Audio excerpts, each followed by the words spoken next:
for everything I've experienced, I've looked back on now, they've been the most amazing seated blessings, because if they didn't happen to me, I would not be the man that I am today. I would not be able to get out there and inspire people like I do.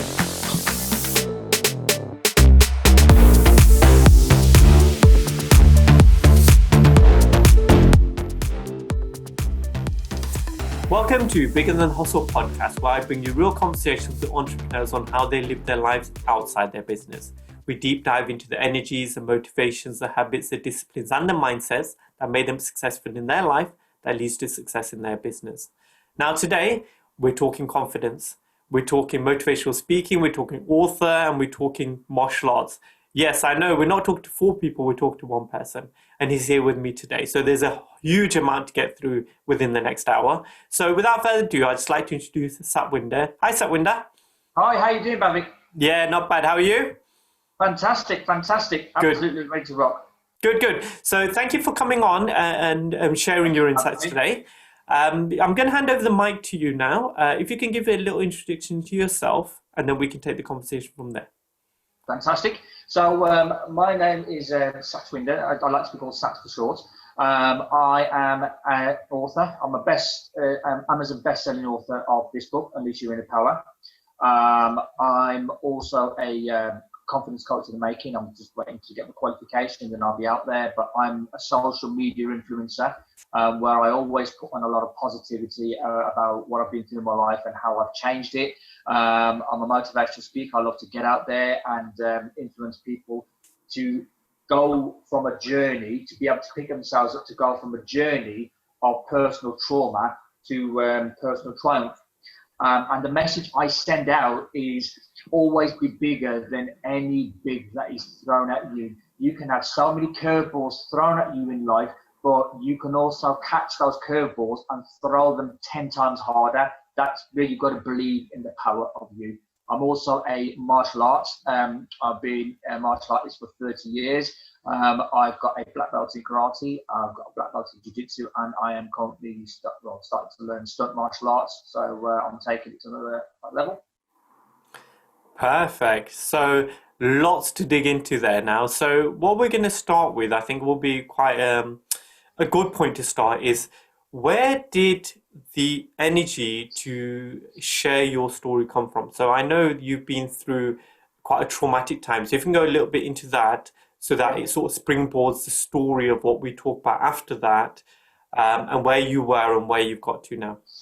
Well, the energy came from my desire to help other people through their challenges, because there could be people out there who are holding on to dear life with an inspiration, and people have committed suicide.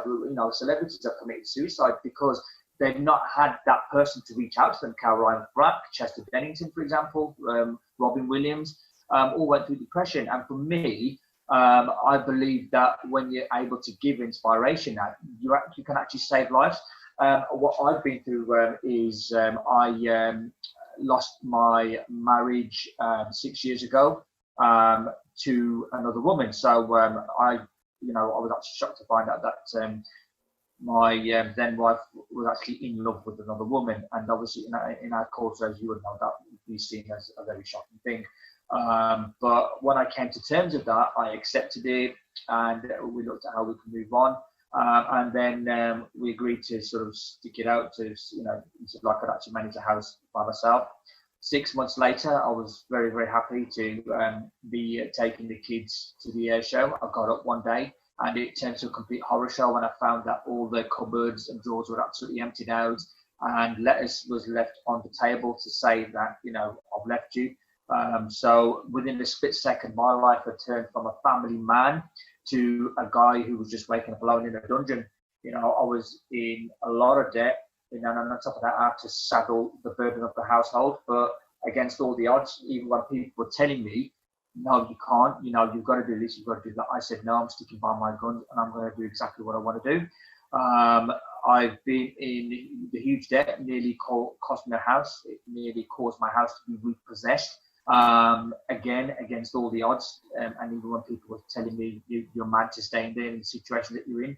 I worked my business hard. I was in network marketing at the time, and against all the odds, just 8 months after I was told by the mortgage people that my house was going to be repossessed.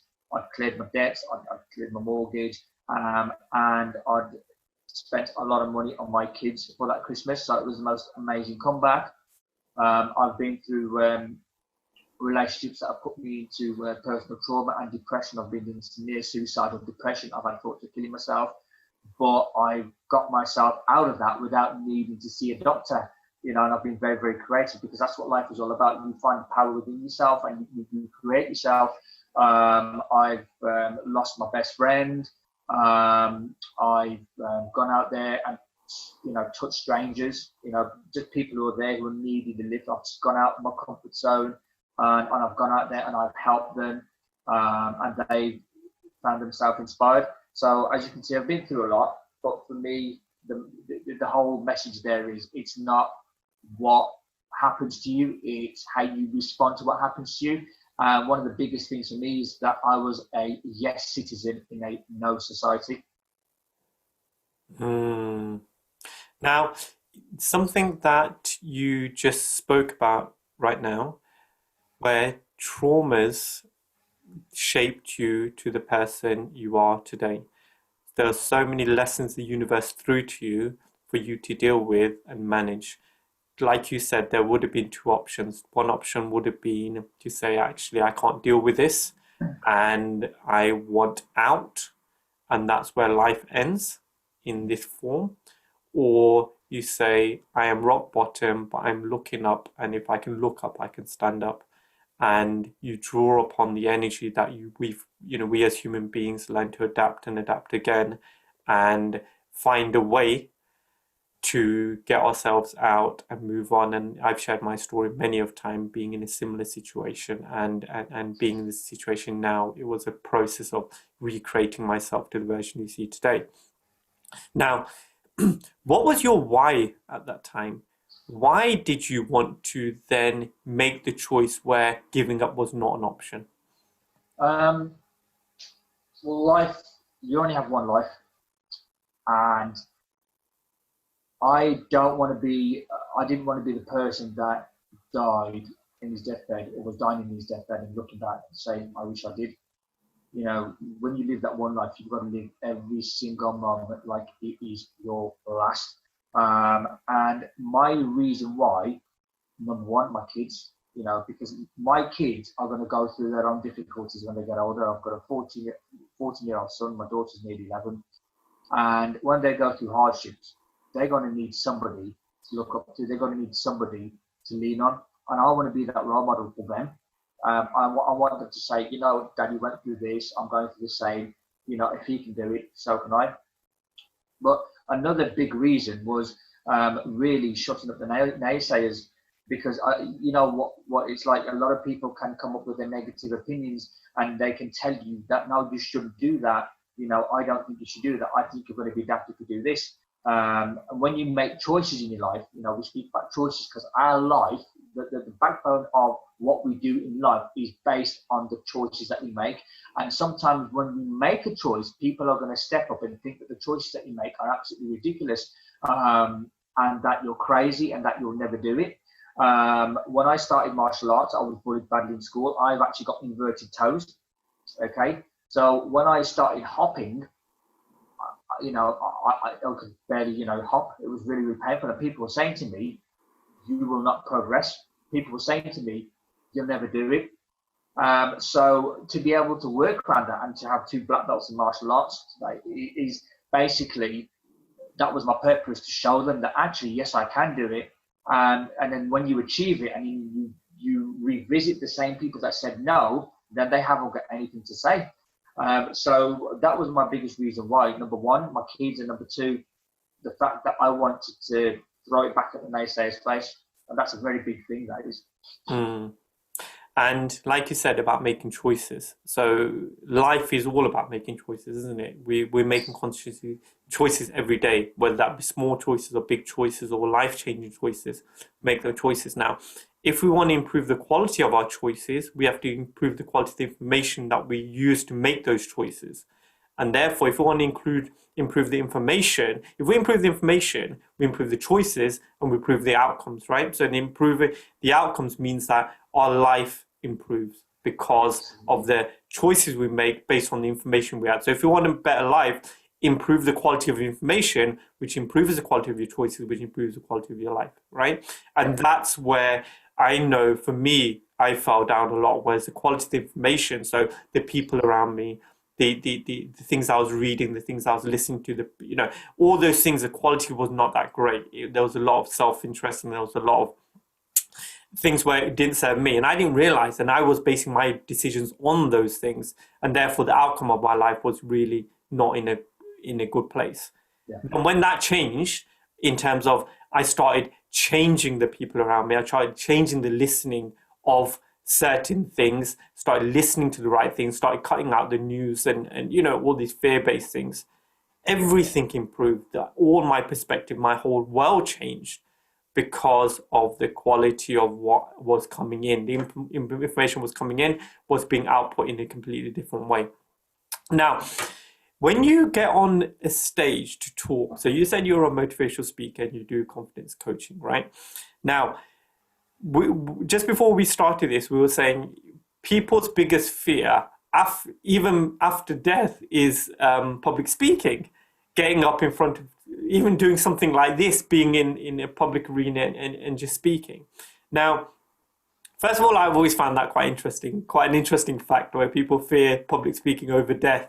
that speaks a lot about the people around us, right? But also, where did that confidence come from to actually just put yourself out there and your opinion of yourself is higher than everyone's opinion of you, and therefore you will continue on this path? A lot of trauma has happened, but it seems like it's been shaped into a version which is like the 2.0 version of Satwinder now, which we see. Why is it important for you to be the way you are and share your message for all the people around you? Because you're giving huge value. And that's the biggest thing. When you step out on stage, whether you're writing a book, whether you're speaking to clients, the biggest thing is your belief in the value that you are giving. The fact that it's like you're a superhero.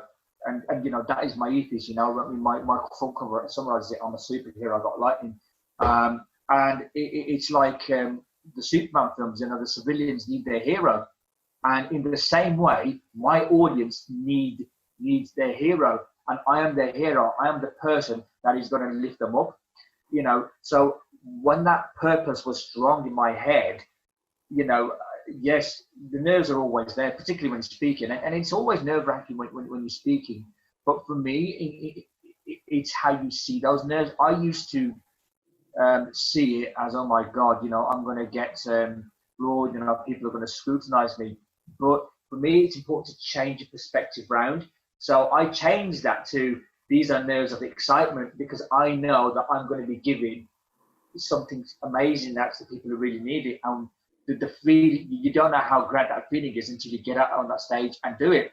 One of my greatest talks I've ever done was in a showcase with Clean Easy, and this was 2 years ago, 2018 January, and where I went completely out my comfort zone, because where a lot of people were behind the podium and they were using PowerPoint and they were stood still, I cut out PowerPoint completely, and I was walking the stage. I had a lot of energy and power. I was like, bang.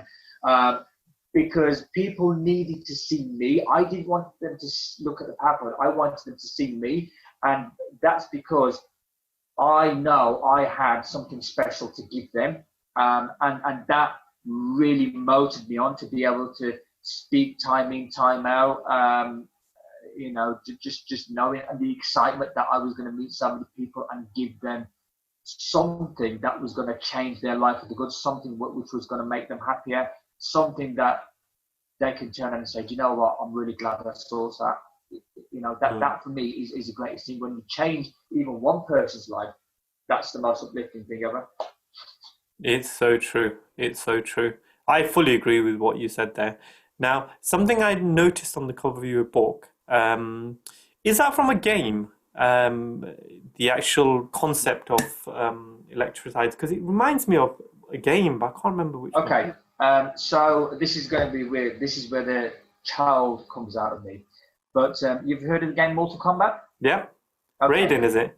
Raiden. Yes, that's it. Yeah. Yes. I said to the publishers, they said, right, you need a front cover. You need to not hide yourself. You need to be professional. I'm like, okay. But I didn't want to be a part of the crowd. I like to stand out. I want people to, when they look at something, they'll say, that's Satwinder Sagoo. Oh my God, that's Satwinder Sagoo. I don't want them to say it's another professional guy. So I took this character, Raiden, and he gives power and electricity. And I thought, oh, I like that because I love electricity.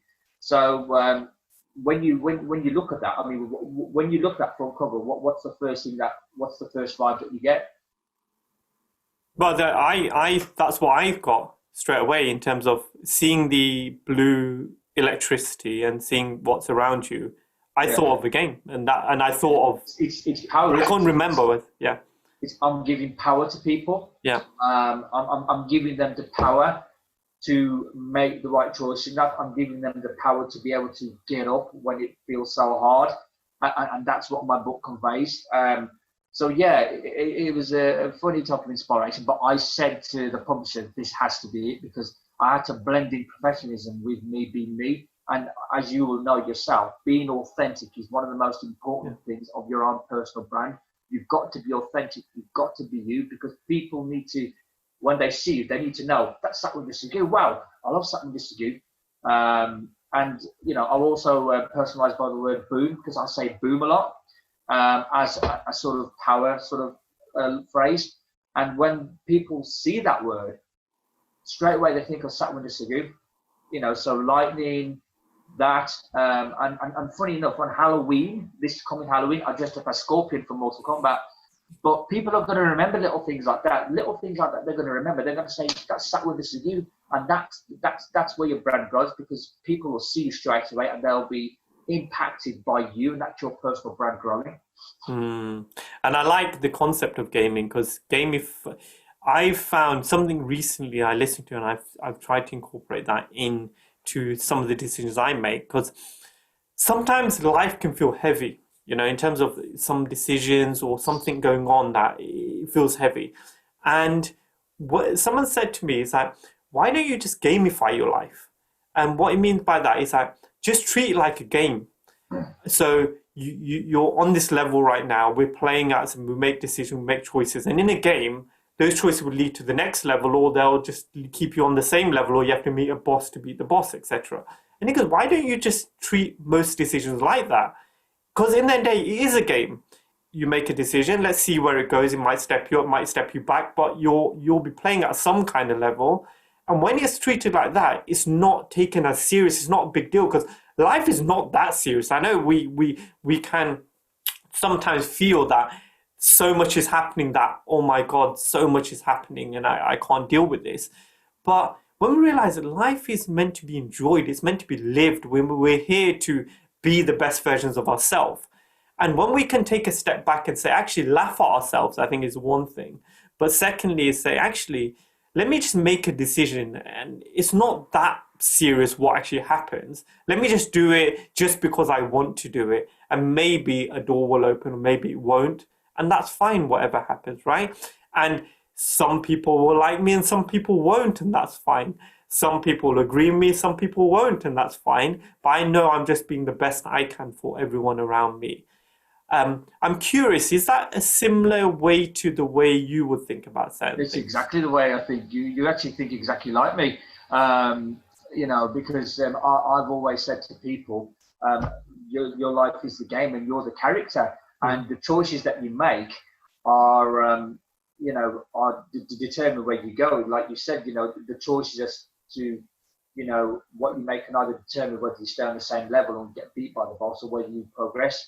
But also, it's about resilience, because an interesting thing I always speak to people about is, if you imagine you invest 40, 50 pounds in a game, okay? You've invested that money in a game, and you're not going to think about, you know, oh God, it's going to be hard and everything. You're just going to say, I know it's going to be hard, but I'm going to do it anyway. And you're going to get on the game. You know it's going to be a challenge. You know you're going to have challenges within yourself, but you're still going to play it. And that's the same with life. You've got to treat it like the game, in the sense that You've got to be the control pad. You've got to move up, down, left, right, make those choices for yourself.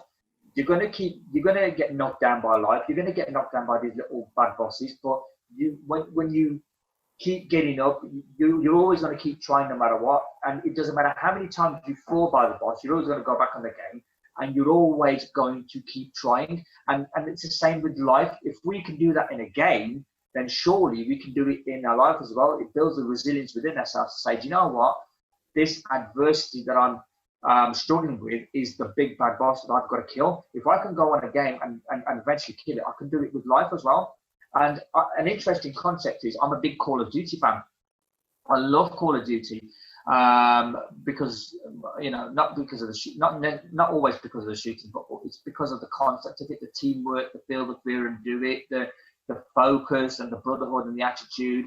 And I've always said my goals in life are my Call of Duty, and my monthly little steps or weekly little steps to get there are like the little missions in the game. So I'm doing my little missions, little weekly, monthly missions to achieve my end goal, which is my Call of Duty, which is, whatever dream I make it. So I love that concept of the game. Perfect. Now, moving into another area, a couple of threads come through. First of all, you mentioned about writing a book, which you've talked about already, and then your martial arts, so the black belts you've achieved. Both of them have taken discipline, where you have to discipline yourself to move forward, practice, have setbacks, move forward, but keep on that journey. Now, if we talk about book writing first, anyone that's looking or thinking about writing a book, I'm in that process currently, and I understand what little things you need to do. What advice could you give me to keep me on that journey to get to the point where I'm holding something up to say, these are my thoughts here? Well, first of all, the key thing is you need to know what message you want to send out to your audience. Biggest thing. My message is resilience. Get up, keep going, never give up. There is no mountain that is too high, and you've got to know what message you've got to send. Once you know what message you've got to send, you then got to know what your audience is, who your audience is. Because in my book, the first thing you'll see is I know who my target market is, I know who my target audience is. So know who you want, know what your message is, and know who you want to send that message to. Once you do that, just do not procrastinate. Just get out there and do it. Because a lot of people, everybody has a book in them, everybody. But there's too many people who get daunted by the cost of it, what it's going to take and the dedication. When you write a book, it's one of the most amazing gifts. What you're doing is you're giving a gift to people. You're giving them something that can change their life. You're giving them that inspiration. And when you write that book, it's a very proud feeling when you say, I've written a book. But know your message and know who you are going to target, and just go for it. Do not even spend time thinking about it, because the time you spend thinking about writing a book, another person who's in exactly the same position as you will have probably written half their book. So just get out there and do it. Whatever's in your mind, don't think about, how am I going to structure my book? What am I going to say? What am I going to put down? Write down every single thing that you can possibly think of that you feel can go in your book. Because I had loads of scrap papers. I just jotted down every single thing in my life that happened. And I then put it together, and then it just all came together. So I then, from that, made the contents and then structured the book. But it all started from here and just putting it right onto paper. And one other thing, don't let anybody ever tell you that you can't, because I had that in my book journey as well. I had big leaders and entrepreneurs saying, you haven't got a big enough image, you haven't got a big enough story, and it was almost like intimidation. But I shut myself out from that, and I just focused on me and what mattered to me, what I'm going to do, my purpose. And as long as I'm doing that, then nothing else matters. So don't let anybody ever say to you, it's too expensive, you're not going to sell anything. You focus on you. And when you focus on you, when you keep saying to yourself that you can, what you're actually doing is you're programming yourself to make sure that happens. So what you think about in here manifests itself out in the real world. Your world is your mind pushed out. So you've got to make sure you make the right choices in here to push you to do that main goal. And it's the legacy you're leaving as well, isn't it? When Absolutely. you're no longer here, you live on through your words, which is important, I think, especially with the way things can space out and the way things can pan out. You know, life is fragile, and it can be, and we can be here one day and gone tomorrow. And if we don't grasp that concept and move that forward, doesn't mean we always think that actually we're going to be not going to be here tomorrow, so therefore I'm going to live quite frivolously. It means that if that did happen, am I happy with the choices I made, and am I happy with the legacy I left, not just through my words, but through my actions and the way I live my life? So when people reflect back, or it's that funeral exercise, isn't it? What would you like people to say about you at your own funeral? And therefore, if you want that to happen, are you living your life in that way where people see you like that? And if it is, then they're the words that are going to be said. And if it's not, you have every day is a new moment to make a new choice, to make a new decision, to start living your life in that way, to change the image of yourself. Now, martial arts, here's another discipline area. So which martial art is it that you're involved in? Right, so I've done karate. Yeah. I've got a second black belt in karate and jiu-jitsu. Okay. I've got a black belt in that. They're both Japanese martial arts, so they both complement each other. Karate was my first starting point, you know, because it's a striking martial arts. And then, as I spoke about, I actually started with inverted toes. So I've still got inverted toes, and the toes next to them nearly overlap. And when I started, I just couldn't even hop. It was so painful. I actually nearly gave up. I said to Mum, I can't do this anymore. So, but then I thought about it, and I said, well, when I'm older, if I quit now, I won't get anywhere. But if I keep going, you know, little step at a time, if I find a way, because there's always a way around even the biggest challenges, I will do it. And I found a way. You know, eventually I persevered. You know, I did Wado karate to start off with. Got my first time black belt there, and then I went to the Shotokan karate. Then I got straight to second dan from there. And then obviously I went to jiu-jitsu because I wanted to get more into the grappling arts, because there's real life street fighting out there. And then what amazed me was I was looking at people doing stunts.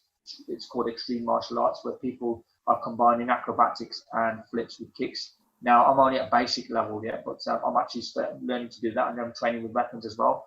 And the hope is I will use that alongside my confidence coaching as a motivational sense. So if I'm doing demonstrations with motivational captions, something different. I'm using what I've done personally to help grow my brand and my business, you know, because I want people to say, wow, I've never seen anything like that before. And when people see that, that's what draws them in more into you, because so many people are used to seeing common, but when they see something different, they say, wow, I've never seen that. And that's what stands you out. And the martial arts has been a big thing for me, not just in my life, you know, helping me to become a dedicated person, and helping with my focus. It's helped me with my book. It's been the backbone to everything, you know, my resilience, my discipline, my dedication. And you mentioned about bullying when you were younger as well, right? Yeah, was that So why as well? I was bullied at school, you know, because I was very timid at the time. I wasn't very open. I didn't get people when they were banking with me, so that caused unrest. That caused people to pounce on me and bully me. You know, one time there was times where people waited for me outside school, and then I was battered. And that's where I made a choice, and I said, look, I've got to change this. I can't be taking this anymore. So I needed to do something, not just to help physically protect myself, but also to build my own confidence, to find myself. And that's another thing that martial arts has done for me. It's enabled me to discover who I am, to find my true self through the confidence that I've grown, through the discipline that I've grown, you know, and also how you speak, you know, because when I was timid, I didn't have the confidence to speak at all. Even as much as reading in front of the class, I just couldn't do it because I was anxious. But when I did martial arts, it helped grow my confidence. It helped sort of ease those anxieties, and it helped me become confident in other areas in life. So yeah, it all started from bullying, but then it's amazing how the worst things in life, as we so often say, lead to you becoming just something special. It's a blessing. Mm. Now, we're currently in a pandemic situation still. Lockdown's just finished, but still there's a lot of fear, there's a lot of stress, a lot of uncertainty in the world and an environment we see. What advice would you give the listeners that may be going through a little bit of a traumatic time right now with uncertainty to help them through and let them know that it doesn't continue to rain, but the sun shines on the other side of that? Yeah, it's funny that you said that. You just touched upon it there. It was rain and the sun. Every year we go through seasons. We go through autumn, we go through winter when it's cold, and then summer and then spring. The most important thing is the weather out there, the weather in your head. And I was talking in a post about Diwali, fireworks, how we celebrate that, and how we light fireworks. We go outside in the freezing cold and it's raining and it's windy, but we don't think about that. The only thing we think about is lighting that firework and just letting it go. And we don't think about how cold it is. We just think about the beauty of the fireworks. My whole point of that is it doesn't matter how cold it is or how rainy it is in your life. You know, focus on the beauty that you can create. And the biggest thing is never give up on yourself. Because while you're still alive, you're still breathing. And while you're still breathing, you have purpose. When you have purpose, you have the power to make great changes in your life. And it all starts from you. There isn't anybody that's controlling you or overriding the decision or overriding decisions that you make. And it's not a rule that's passed through Parliament that you should stay down. You know, getting up is a choice. You know, like you've said, you know, while you're down, you're looking up and you have the power to get up. It's not not just get up, but you have the power to fly. You know, I'll share a story. I was in a really, really good, happy, strong relationship for 2.5 years, which beyond control, which involved things like menopause and anemia, because of things beyond both their control, ended up breaking up, and I was absolutely heartbroken. It was a sudden sort of change in attitude, and I was in a very, very low depressive state. I was near suicidal. I wanted to get hit by a car. You know, I was that bad. But then I realized that I had the power to make the choice to get up. I had the power to grasp myself and say, no, I can't do this. So just 7 days after feeling at my lowest point, I then revealed that. I revealed the full cover to my book. And then 6 weeks later, I did a live launch, and I never did it on Facebook Live, and it was just the most amazing feeling. And then obviously only 5 weeks later, it became an Amazon bestseller. So if you think about, we go back to the gaming concept, you think about Sonic the Hedgehog when he's jumping on the springs. The spring goes very, very low, and then once it goes at its lowest point, it's your spring, and you end up shooting it really, really high. And that's how you got to look at your life. You know, when you're at your lowest point, you're actually on the spring, and the spring is getting lower and lower. It's not keeping you there. It's ready to shoot you up really, really high. But in order for that to happen, you've got to be prepared to embrace that high level that you can reach.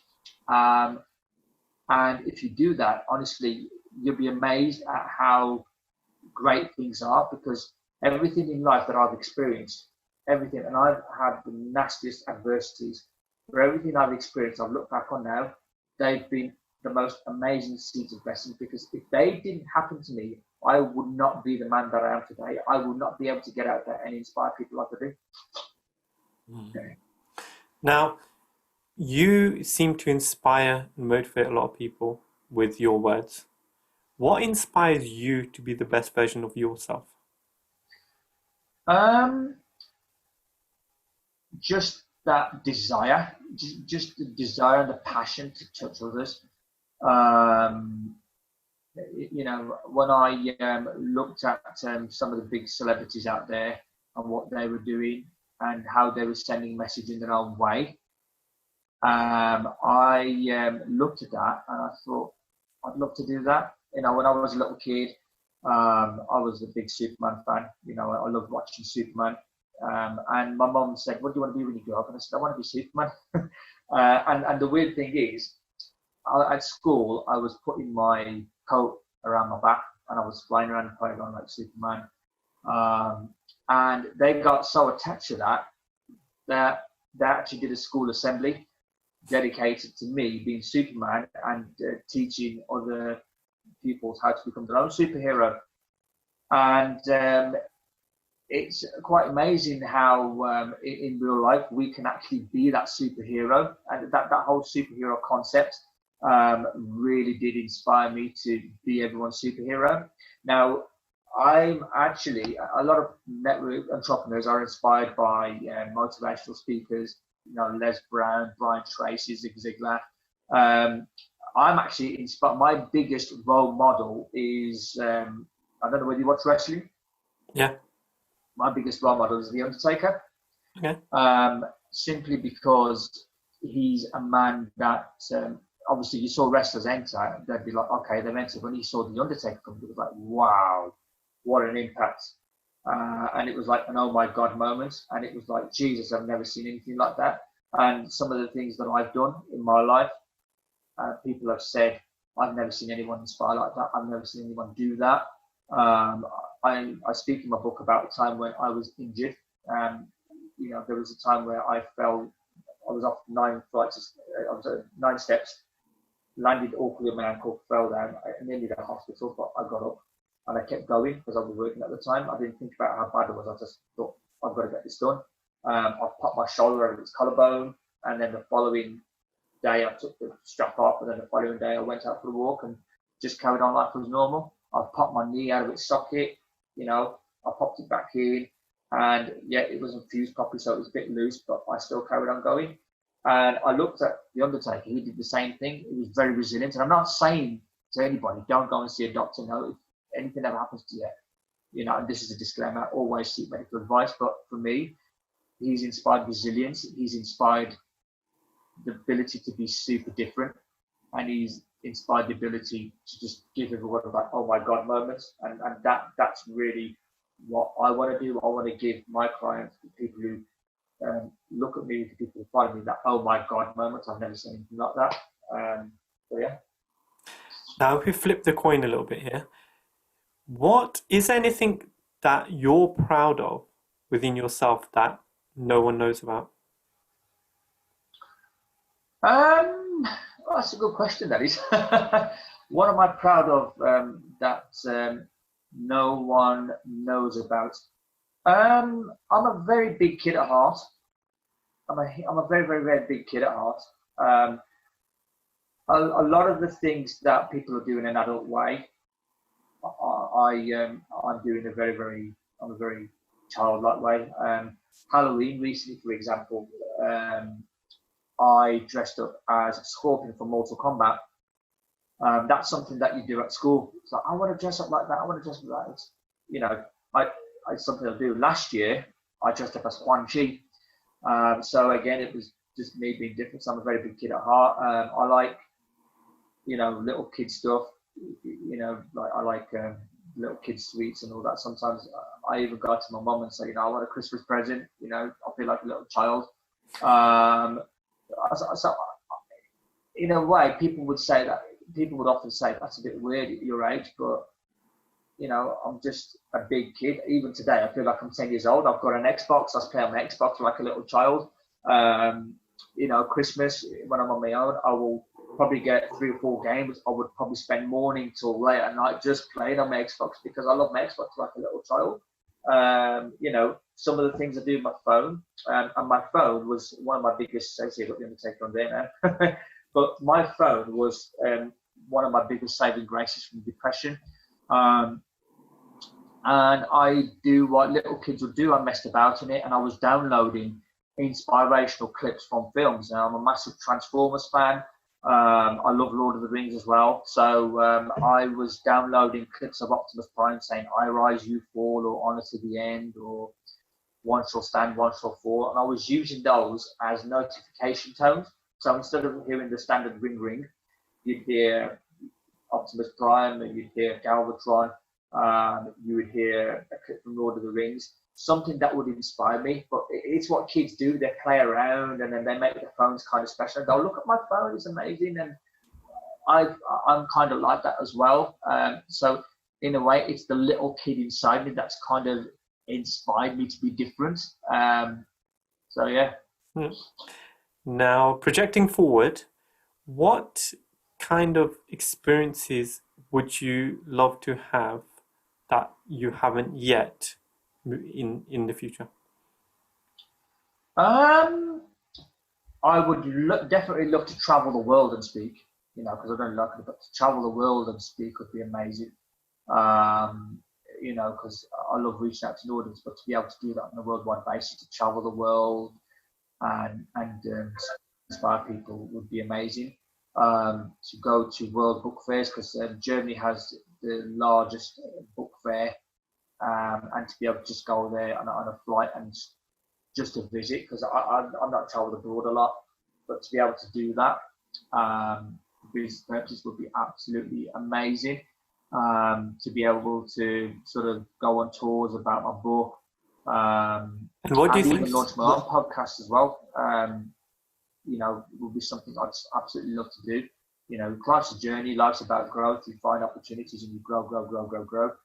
So I'm saying these now, and there's probably something else I'm going to want to do, say, in 6 months' time. But that's just the beauty of life. You keep following your heart, and you find these little treasures, and you say, "Oh, I want to do that." And you mentioned something about traveling. So what's stopping you, irrespective? Let's move COVID and pandemic out of the way right now. What's stopping you from doing that at the moment, or what stopped you before? Well, I've kind of been a bit anxious about, probably because I haven't traveled the world a lot. I've had anxieties about flying in the past. I've had that, which is why I don't fly a lot. But I've also used it as an opportunity to develop myself personally in that respect. Sort of get into personal development, kind of understand why I feel that way, and kind of change my perspective on flying. Flying, it's, with everything that's happened, you think to yourself, oh, but sometimes you've got to live life, and you've got to face those fears.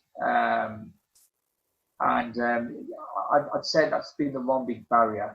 And then obviously being tied down with a lot of things at home as well. When you do that, it's like, oh, maybe next time. And I will admit, I'm human. Sometimes, even that can get into the heads of anybody, where you say maybe next time, where you can make your own excuse here and there. But then you've got to look at yourself and say, right, what's in it for me? What is the value of doing it? Or what would be the huge loss of value in missing out in doing that? And when I think about what I'm losing out on, rather than just what I'm gaining on, that kind of changes my perspective, saying, do you know what, now we've got to make it happen. Obviously COVID, post-COVID, should we say, post-COVID? Yes, obviously. Yeah. Post-COVID, yes, definitely. Now, as if we flip back, so we've just projected forward, and if we go back, who was the most influential person in your life when you were growing up? Well, I think I mentioned him, haven't I? Yeah. Since childhood, it was The Undertaker. Simply because he was a power figure, an iconic power figure, and he always stood out, and he always gave everyone that "oh my god" moment that nobody else could give. Superman also was a major influence, because he influenced me to be superheroic. Right from childhood, just being able to help people. I don't know whether you was there at the time when they had those yo-yos where they had Coca-Cola, Fanta, Sprite. Yeah.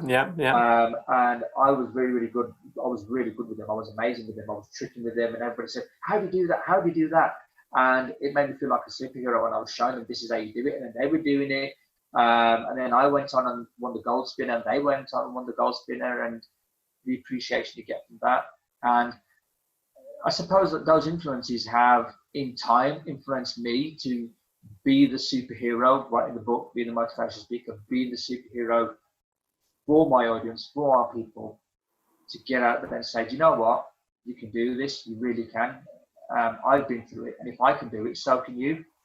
And just seeing people rise up from that, and even messaging me saying, Sat, I'm so glad I know you, because I've just changed my mindset. I've just gone and did this, and I've achieved that.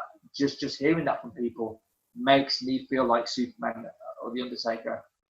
And it makes it all. Yeah. It makes it all worth it, doesn't it? Absolutely. Absolutely.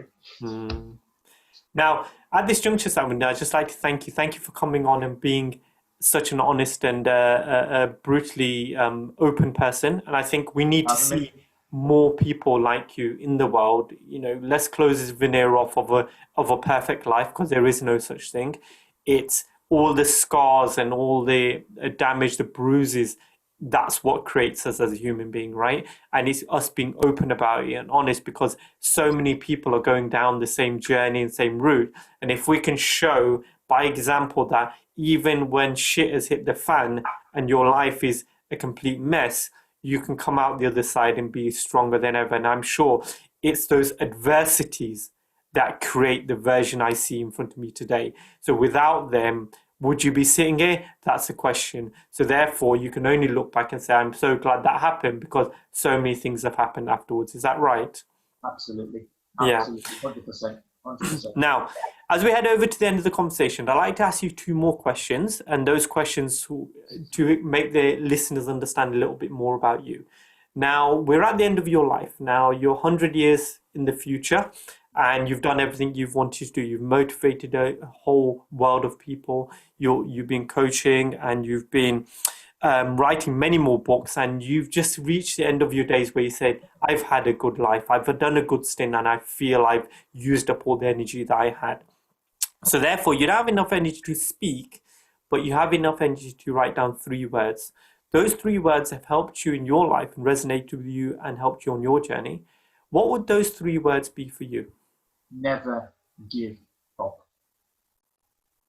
Simple, says it all. Never give up. And I hear that through the thread of everything you say and everything we've talked about in this conversation over the last hour.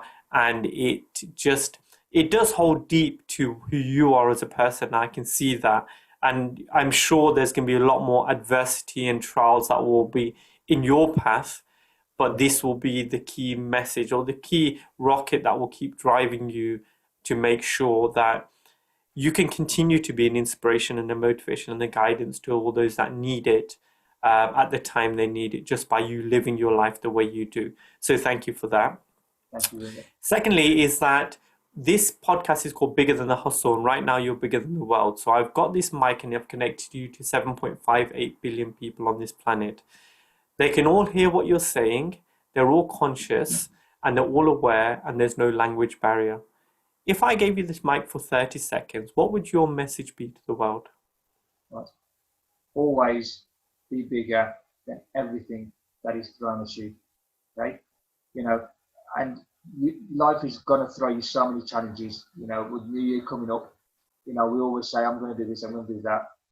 What we've got to be prepared for is what life is going to throw at us. But it's not what happens to you, it's how you respond.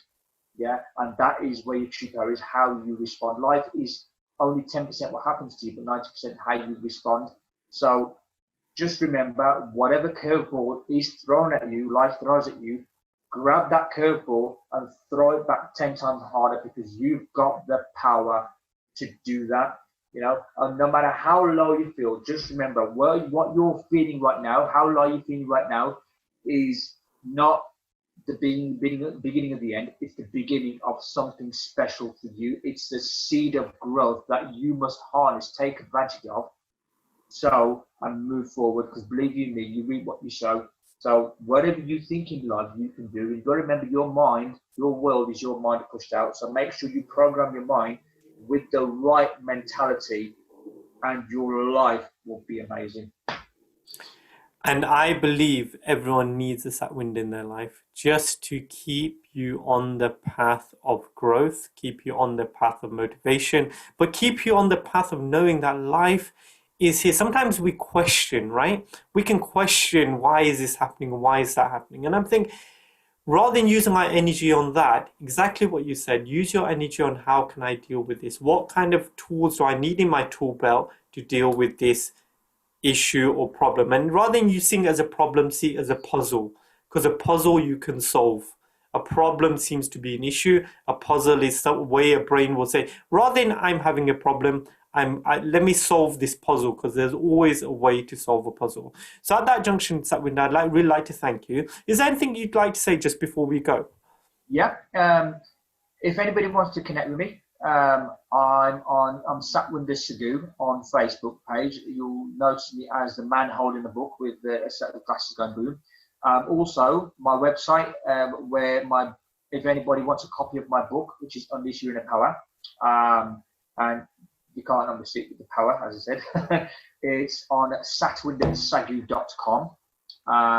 So they're all available from me. So either go on my website, satwindersagoo.com, or on Facebook, just message me directly, and because I send them straight from my house, and I will send them out to you. I'm also available on Twitter, Instagram, and LinkedIn. My LinkedIn is Sat Sagoo, so I've shortened the Satwinder to Sat Sagoo, and you'll see me as a radio station looking back and smiling. So yeah, it'll be nice to connect with every single one of you, because I know every single one of you is amazing or has something great to offer. So just that positive energy to exchange with every single one of you would be really, really amazing.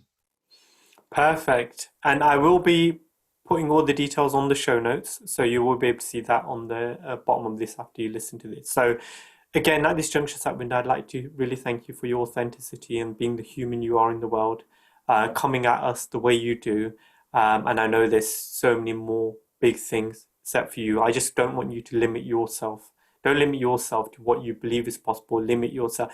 The world is unlimited and the possibilities are unlimited. Just keep yourself open, keep yourself vulnerable, because it's in that vulnerability that we create the most growth. So thank you so much.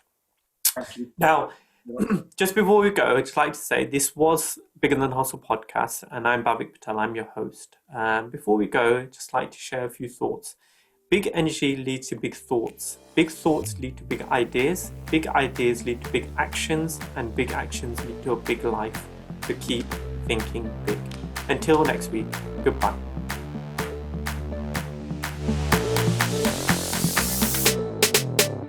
So it astonishes me when people who have children don't care about sustainability, because we're not going to be here to suffer it, but the children are.